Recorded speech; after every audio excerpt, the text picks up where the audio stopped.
Hi everyone, it's your Tuesday host. So I'm sorry I haven't uploaded in I think it's 2 weeks.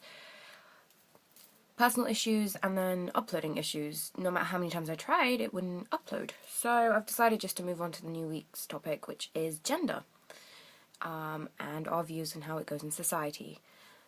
Society? The craft. This isn't sociology. Sorry. A bit tired at the moment. So there is a lot of stereotypes when it comes to witchcraft and pagans or Wiccans, whatever you want to say. There's a lot of stereotypes to do with their majority for women. That I don't understand. Well, I understand because it was, originally seen as a female thing. Again, we can get into this and to why, but no. Essentially, I think it is important to have a balance of masculine and feminine present in what you do, but it's not a bad thing not to. Some people may have only a masculine, other people may have only a feminine, some people may have both. I personally work with only a feminine aspect, and that's simply because I haven't had a connection with a god. And that could be for a bunch of reasons. A lot of people choose to work with the female side of their craft.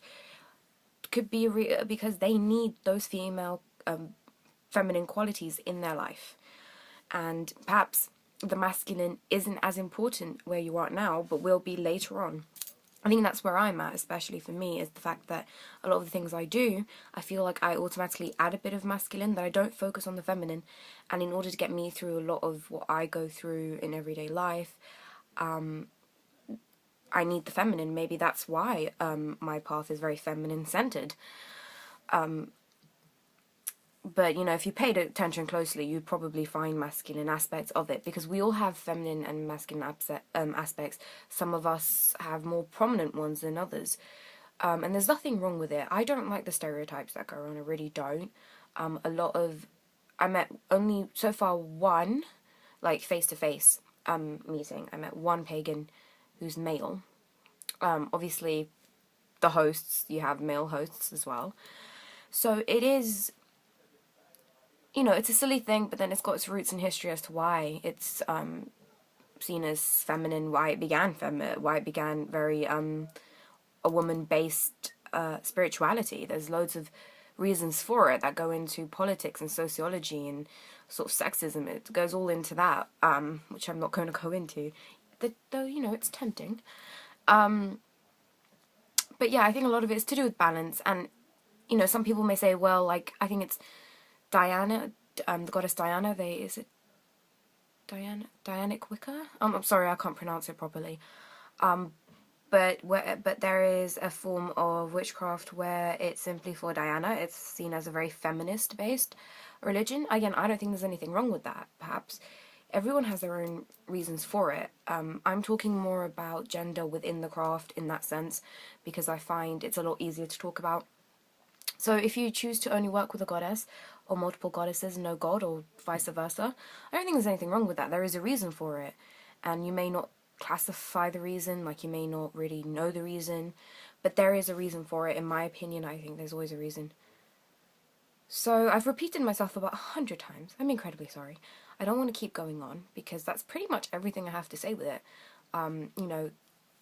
It's not only a woman-based spirituality, because you have masculine and feminine aspects to everything you do within the craft. Your herbs have certain properties, your colours and planets and things, and they'll never only be feminine. So that's all I've got to say on it. But like I said, it's okay to be working with only one, because at one point you are going to be adding the other in without even knowing it sometimes. But maybe it's just because you really need to focus on those qualities of that certain gender. When it comes to, I want to discuss this as well, when it comes to sort of transgendered and both genders and things, again, I don't think there's anything wrong with that, to be honest. I have a friend who's transgendered, and I support him 100%. He goes through a lot, but at the same time, he has both the understanding that typically, again, I'm doing this, typically comes with a woman, and then the physical of a man. So I don't think there's anything wrong with that again. I don't have much input in that certain scenario. Again, I've never personally, you know, experienced that. So yeah, I hope this wasn't all too jumbled and too repetitive. And yeah, that's my view. Look out for Wednesday's host. I believe we have a new host who's taken Sunday, so look out for his video. And I will see you all next week. Blessings.